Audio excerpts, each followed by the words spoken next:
esse é o exercício que eu passo na primeira aula do curso. Você vai redigir, faz de conta que você morreu e alguém está escrevendo o seu necrológio. E você vai fazer de conta que nesse necrológio, a pessoa, o personagem do necrológio, que é você mesmo, realizou o que de melhor ela queria na vida. Esquece os defeitos, você conseguiu realizar tudo que você queria de bom. E você vai ser lembrado por isto. O que está lá? Não, eu quero ser lembrado exatamente pelo que eu fiz. Eu eduquei uma pá de gente, essa pá de gente está educando o Brasil. Era isso que eu queria fazer, pô. Deu certo. Eu estou felicíssimo, me considero um homem realizado, ainda tenho coisa para fazer, claro, muita coisa para fazer. Ser embaixador não é uma delas, mas se quiserem, eu até aceito. Mas o que eu tenho que fazer mesmo é pegar todo o meu curso e transformar em livros, publicar sob formato de livro, que fica mais fácil para as gerações seguintes. Sei lá, são 440 aulas, se desse para comprimir isso, digamos, em 30 ou 40 volumes, seria bom. Na verdade, precisa mais. Mas eu estou procurando redatores para me ajudar nisso, porque eu não vou aguentar fazer sozinho. Então, eu ainda tenho serviço para fazer pelos próximos 10 anos. Depois eu posso ter o direito de ficar gagá quanto eu quiser. Então, é isso aí. E eu quero ser lembrado exatamente por aquilo que eu fui. Agora, você diz, ele foi ideólogo da direita. Vai merda, pô, qual é? Ideólogo é a mãe, e direita também. A ideóloga é a mãe e direita é o cu da mãe.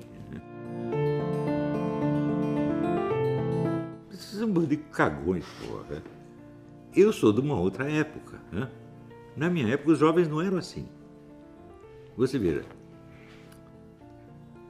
quando teve o golpe de 64, a gente estava na esquerda, nós éramos estudantes secundaristas na esquerda.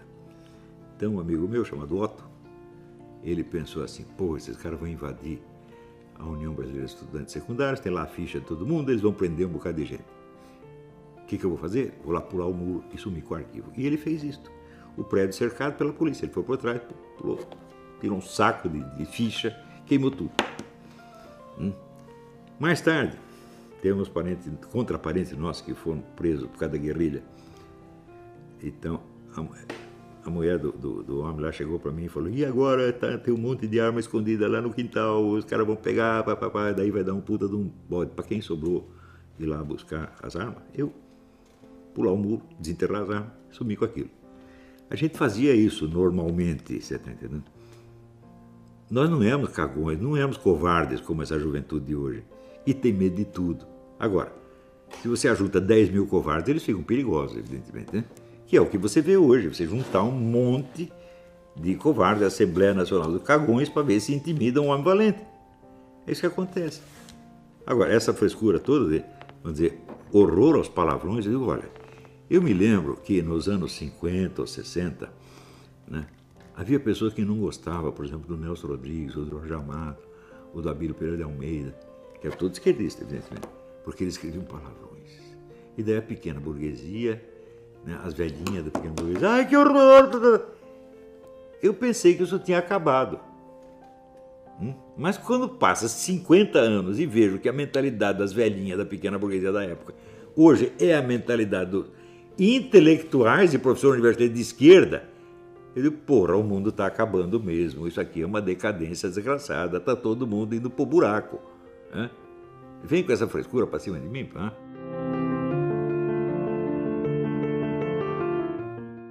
tem nenhuma. Eu sou um cientista político e um filósofo da política.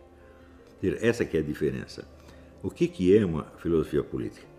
É um conjunto de conceitos descritivos que permitem você apreender o fenômeno na sua natureza, nas suas proporções, nos seus componentes, na sua estrutura interna. Isto é uma filosofia política. O que é uma ideologia? Ideologia é um discurso de justificação dos objetivos de um certo partido político. Nesse sentido, o que eu escrevi de ideológico? Nada, nunca. Agora, os caras gostam de usar a palavra ideólogo, por quê? Porque é pejorativo no entender deles. Agora, tem outra coisa. A coisa mais óbvia do mundo é a seguinte, é que qualquer opinião que um filósofo dê sobre o que quer que seja, do dia a dia, do jornal, da política, das artes, etc., depende da filosofia dele. Então, ele vai ter os fundamentos filosóficos, que são o principal, e tem as opiniões ocasionais sobre isso e aquilo. No Brasil o pessoal julga ao contrário. Eles conhecem só as opiniões ocasionais, não têm a menor ideia do que seria a minha filosofia e acham que essas opiniões são a minha filosofia. Por quê? Porque isso é um bando de ignorante. Veja, o problema do analfabetismo funcional é muito sério, é calamitoso, gente. Eu não estou brincando, eu não estou sendo histérico, não estou fazendo barulho em torno de nada. Veja, o analfabeto funcional é que ele não entende o que lê. Então, se ele não entende, ele pode atribuir àquilo o sentido que ele deseja. Então, é o que dizia o Cláudio Moura Castro. O brasileiro não lê o que está escrito. Ele lê o que ele imagina que o escritor, no fundo, quis dizer. Então, faz interpretação até psicanalítica, né? Sem entender nada, justamente porque não entende nada. Ora, segundo várias pesquisas, as universidades estão despejando no mercado anualmente 50% de formandos analfabetos funcionais. E isso está já há pelo menos 15 anos, ou 20 anos.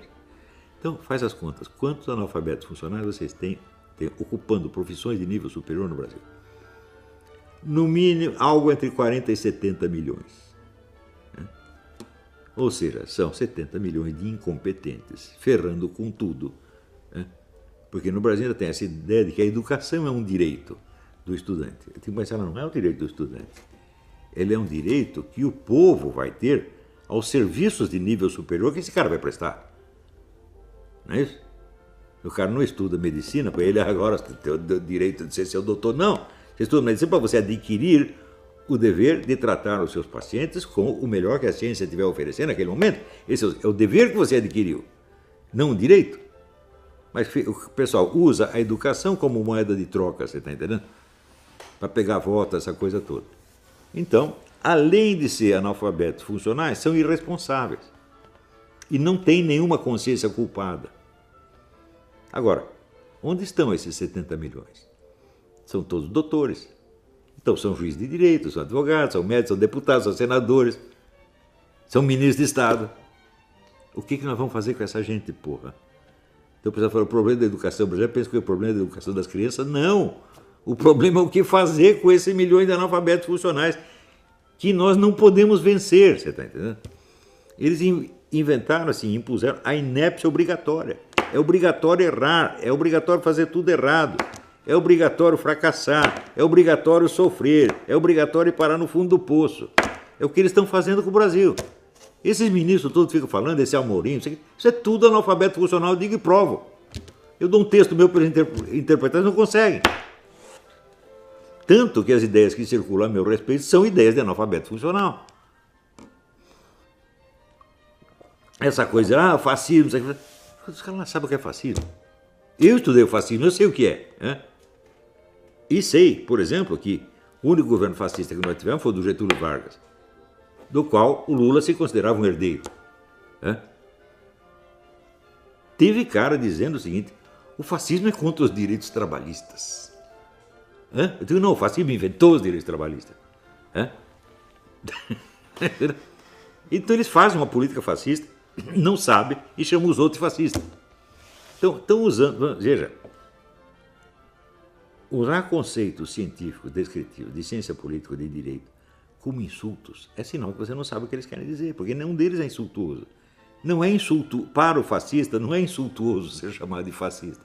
Se eu peguei o filósofo Giovanni Gentili, ele diz, Gentili, você é um fascista. Ele diz, sou mesmo, com muito orgulho. Né? Eu chego aí, sei lá, pro Haddad, você é comunista. Sou mesmo, com muito orgulho. Então não adianta chamar os caras de fascista ou de comunista. E isso aí, o pessoal no Brasil faz a esquerda chama os outros de fascista, a direita chama os caras de comunista. Grande porcaria. Chama de esquerdista, de esquerdopata, não adianta nada, pô. Se é para xingar o cara, você tem que xingar de alguma coisa que funcione. Né? Alguma coisa que o humilhe de fato e não que o elogie, porra. Então, veja, o meu pensamento político é ignorado 100% fora do círculo dos meus alunos.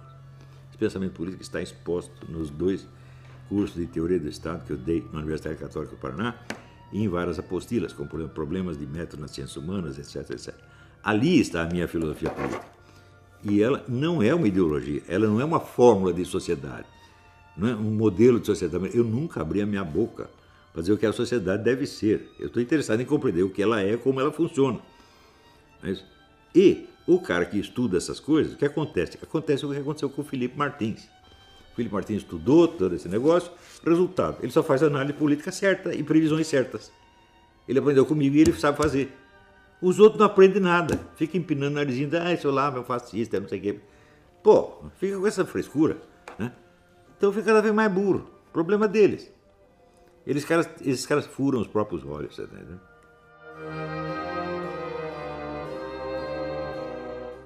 O padre Stanislau Laduzan, sem dúvida, né? Esse é um tremendo professor, uma coisa que hoje em dia não existe. Ele fazia assim, ele pegava um problema filosófico qualquer, daí ele explicava para você aquele problema do ponto de vista das sucessivas escolas filosóficas. Enquanto ele estava explicando, você dava razão para aquela escola filosófica. Daí passava para outra, ele dizia, não, essa aqui está mais certa. Até chegar hoje, onde ele dava a opinião dele. Tem um professor capaz de fazer isso. Mas nenhum. No Brasil não tem nenhum. Então, isto é um professor de verdade. Porque ele filosofava na sua frente com os elementos que ele pegava da história da filosofia. E você não tem isso. No Brasil, quando você vê as coisas melhores que a universidade prova, são trabalhos escolares. Espécie de análise de texto. Não passa disso.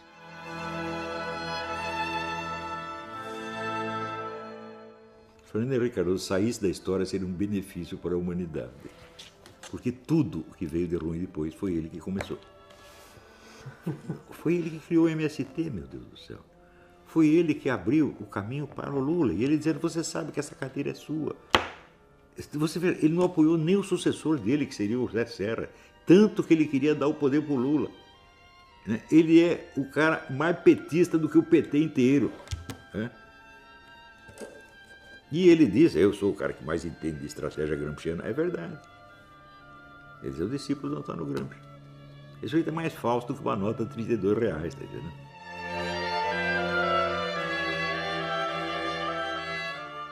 A escrava Anastácia. Sabe quem é? Aquela mulher que foi torturada, arrancaram todos os dentes dela, porque ela era muito bonita, a mulher tinha ciúme dela, mandou torturar, arrancar os dentes, etc. E ela só rezava pela dona, só. Nunca teve um instante de raiva. É uma santa. Tu falou assim, essa aqui, a melhor das brasileiras. Tá?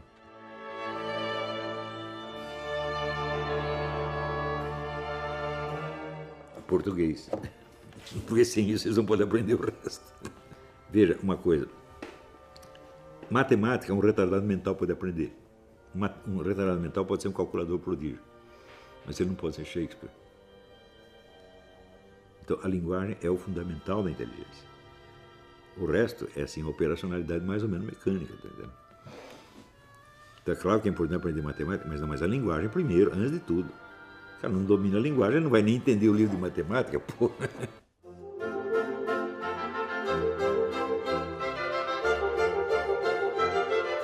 Eu não sei ensinar a criança, né, e não sei ensinar quem não quer aprender. Isso é impossível. Mas isso não é um defeito meu, isso é um limite intrínseco. É? E eu cá entre nós, eu acho que eu sou um baita professor. Né? Às vezes tem pessoas burras que chegam e elas ficam inteligentes. Por quê? Porque ela quer aprender. Agora, se tiver um cara inteligente que não quer aprender, não tem jeito.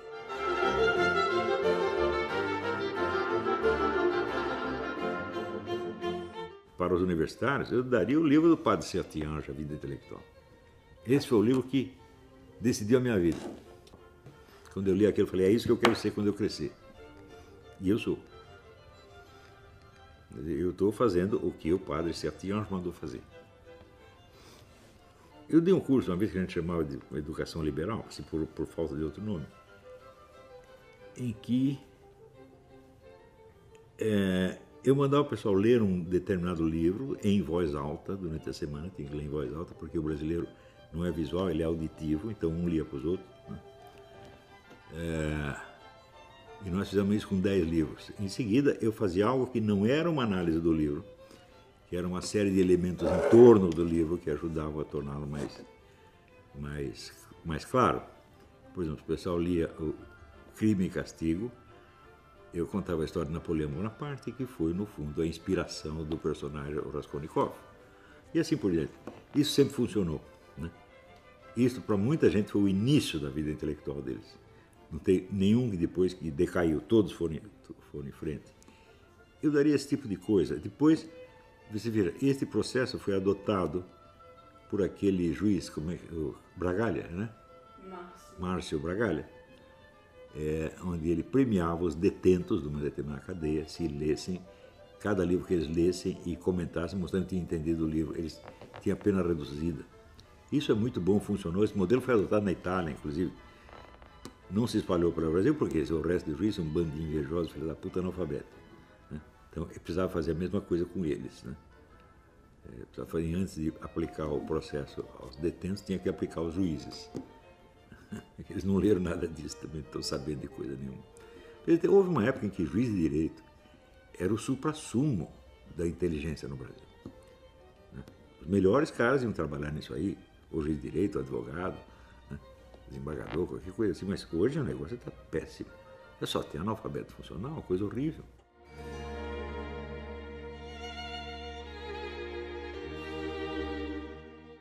E isso aí está difícil, hein? Porque os piores livros também são documentos valiosos, está entendendo? Não é isso? A gente precisa ler essa coisa. Por exemplo, eu acho a obra de Maquiavel uma inutilidade gigantesca, mas eu não poderia bani-la, porque senão eu não poderia estar dizendo isso. Maquiavel, o pessoal, todos os políticos e cientistas políticos adoram Maquiavel. Eles acham que ele inaugurou a ciência política, não sei o quê. Eu fui estudar o Maquiavel direitinho. Eu descobri que Maquiavel era uma besta quadrada, um coitado. Ele estava sempre do lado perdedor, ele só se ferrava. Ele não entendia nada de política, absolutamente nada. Terminou a vida vivendo da caridade dos seus inimigos. Falei, vocês querem aprender política com esse cara? Né? Quer dizer, esse é uma coisa, foi uma das minhas grandes decepções que eu tive com a humanidade. Né? Como é que levam esse sujeito a sério? Ele não é mau, como você, ele é apenas um idiota. Né? Eu escrevi isso lá, demonstrei isso no meu livro. Agora, os admiradores de Maquiavel ficaram bravos, mas não pode fazer nada, porque o que eu estou dizendo é verdade.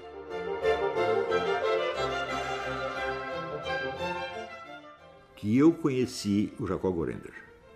Era um intelectual de verdade. Ele escreveu um livro importantíssimo sobre a história brasileira, que é o Escravismo Colonial. Bom, esse é um intelectual de verdade, ele não está brincando. O centro de referência dele é marxista e ele era por causa disso. Mas é um estudioso sério, ele contribuiu de verdade. Eu acho que o Escravismo Colonial é um dos grandes livros que escreveram sobre a história econômica do Brasil. Eu o conheci pessoalmente, é um homem sincero. Né? Gostei muito dele. Infelizmente, ele tinha uma diferença de idade muito grande, porque ele já morreu, né?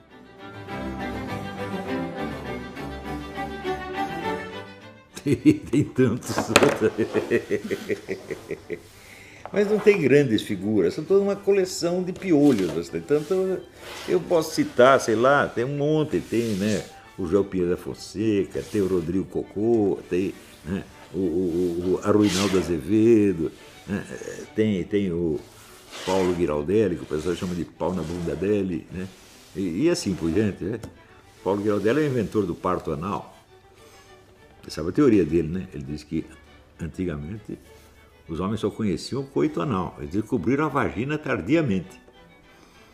Então, durante alguns milênios, as pessoas nasciam por onde? O cara desiste e continua sendo professor universitário. E as pessoas devem pensar, o que você acha do que o Paulo Giraldelli disse? Eu não acho nada, o Paulo Giraldelli, ele é sócio remido, ele pode dizer o que ele quiser. Isso é o professor universitário no Brasil, meu Deus do céu. Não dá, escuta, são coisas que não dá para contar para um americano porque ele não acredita. Eu ontem estava aqui, minha filha tinha uma dúvida no exercício que ela estava fazendo, de língua espanhola. Ela está estudando espanhol e latim. Né? Ela tirou um diploma de letras em inglês, agora está tirando espanhol e latim. Tá? E tinha lá um negócio de interpretação de texto que era muito sutil, além de ser em espanhol. E nós fizemos um exercício, nós fizemos junto. Tá? Eu digo, olha, no Brasil não tem um professor universitário capaz de fazer isso aqui. De entender essas nuances. Por exemplo, como é que você mudava totalmente o sentido de uma palavra, mudando simplesmente a ordem, usando as mesmas palavras, mas muda a ordem, a nuance cai em outro lugar. Eles não sabem fazer isso, eles não percebem.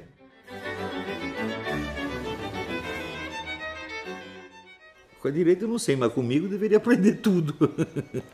Se tivessem me consultado nos anos 70, 80, não teriam feito as buradas que fizeram depois. E o PT ainda teria alguma chance. Porque o PT começou com ares de um partido trabalhista. Ele não era um partido trabalhista, ele era um partido comunista, mas com ares de partido trabalhista. Né? E ele podia ter feito sucesso, aí continuar fazendo sucesso, desde que fizesse as coisas direito. Mas você chega lá em cima e diz, bom, agora nós estamos aqui, nós temos, como diz o Zé Alexandre, tomar o poder. Porra! Você tem que tomar o poder coisa nenhuma, você vai governar o tempo, vai ter eleição, o outro partido vem, governa depois de você, e você tem que estar pronto para isso. Eles nunca se prepararam para isso, eles se prepararam para chegar lá e ficar para sempre. Eu escrevi isso 20 anos atrás, falou, não se iludam, o PT não vai aceitar o rodízio de poder, nunca. Ele não pode. Por quê? Porque ele é o Partido Comunista.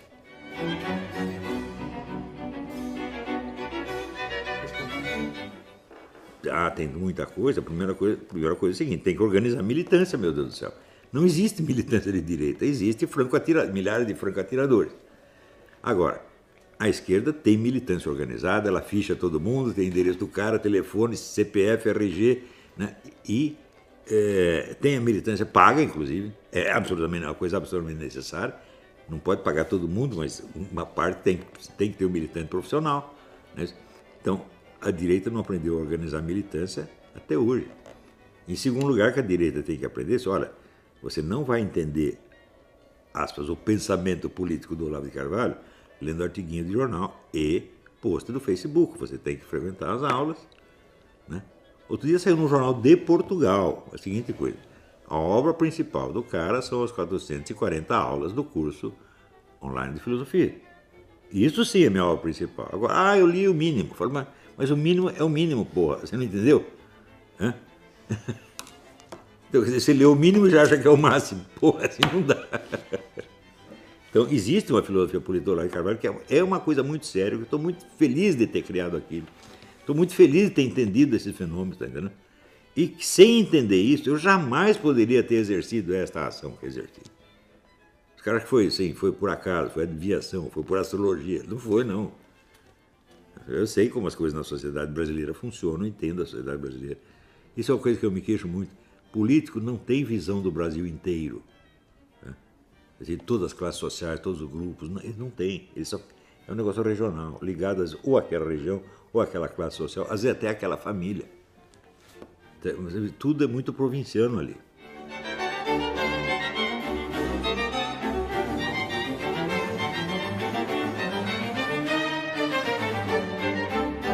Não. A direita brasileira já escolheu o Bolsonaro, que é um homem muito equilibrado, muito sensacional, um homem bom de coração. Não é nada do que os caras estão falando, mas absolutamente nada. Tá certo? Mas não, ele fez apologia da tortura. O que eu vi foi ele defender um acusado de tortura, isso sim. O cara era amigo dele e tem direito de defender. Você está dizendo que ele foi torturador, eu digo que não foi. Agora, você defender o sujeito de uma acusação de crime é fazer apologia do mesmo crime? Né? Se o crime fosse bom, não precisaria defender o Ustra, meu Deus do céu. Né? Então, eu acho que a direita brasileira não é propensa, embora haja pessoas radicais no meio, mas são tão poucas, tão fracas. Né? Esses caras que querem... Faz bravata, na verdade, né? Não, eu vou pegar os comuns, na batenta no mundo, e não vai fazer nada, são coitados.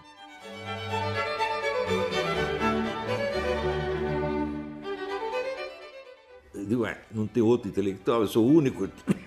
Qual é a vantagem de ser o maior se não há concorrentes? Não é nada, estou apenas fazendo a minha obrigação.